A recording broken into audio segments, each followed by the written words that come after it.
ஈரானின் புதிய உயர் தலைவராக பதவியேற்றுள்ள முஸ்தபா காமேனிக்கு ரஷ்ய அதிபர் புட்டின் வாழ்த்து தெரிவித்தது மட்டுமின்றி ஈரானுக்கு தங்கள் முழு ஆதரவு உண்டு என அவர் கூறியுள்ள வார்த்தைகள் முக்கியத்துவம் வாய்ந்ததாக பார்க்கப்படுகிறது. இனிவரும் நாட்களில் ஈரானுக்கு ரஷ்யா உதவப் போகிறதா என்ற கேள்வி எழுந்திருக்கிறது. அடுத்து நடக்கப் போவது என்ன சற்று விரிவாக பார்க்கலாம். ஈரானின் உயர் தலைவராக 35 ஆண்டுகளுக்கு மேல் ஆட்சி புரிந்து வந்த அயத்துல்லா அலி காமேனி இஸ்ரேல் மற்றும் அமெரிக்கா நடத்திய கூட்டு தாக்குதலால் கடந்த பிப்ரவரி மாதம் 28ஆம் தேதி படுகொலை செய்யப்பட்டார். காமேனியின் மறைவுக்கு பிறகு அந்நாட்டின் மூத்த மத தலைவர் அலிரேசா ராபி ஈரானின் இடைக்கால உயர் தலைவராக நியமிக்கப்பட்டிருந்தார். இந்நிலையில் நேற்று முன்தினம் ஈரானின் புதிய உயர் தலைவராக அயத்துல்லா அலி காமேனியின் மகன் முஸ்தபா காமேனி நியமிக்கப்பட்டார். மத்திய கிழக்கு பகுதியில் போர் உச்சமடைந்திருக்கும் நிலையில் முஸ்தபா உச்ச தலைவராக நியமிக்கப்பட்டிருப்பது முக்கியத்துவம் வாய்ந்ததாக பார்க்கப்படுகிறது.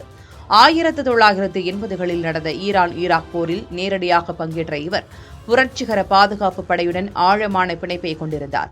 அதேபோல 2009ஆம் ஆண்டு ஈரானிய போராட்டங்களை ஒடுக்கியதில் முக்கிய பங்கும் வகித்தவர். இந்நிலையில்தான் ஈரானின் உச்ச தலைவராக பதவியேற்றுள்ள முஸ்தபா காமேனிக்கு வாழ்த்து தெரிவித்துள்ள ரஷ்ய அதிபர் புட்டின் கடிதம் ஒன்றை எழுதியிருக்கிறார்.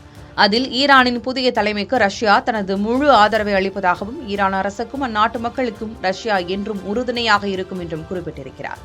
அது மட்டுமின்றி தற்போதைய சவால்களை எதிர்கொள்ளவும் ஈரானிய மக்களை ஒன்றிணைக்கவும் முஸ்தபா காமேனியால் முடியும் என்றும் தந்தை அயத்துல்லா அலி காமேனியின் பாரம்பரியத்தையும் கொள்கைகளையும் முஸ்தபா காமேனி வெற்றிகரமாக முன்னோக்கி எடுத்துச் செல்வார் எனவும் கூறியுள்ள அவர் ரஷ்யாவின் முழு ஆதரவு ஈரானுக்கு உண்டு என நம்பிக்கை தெரிவித்தார்.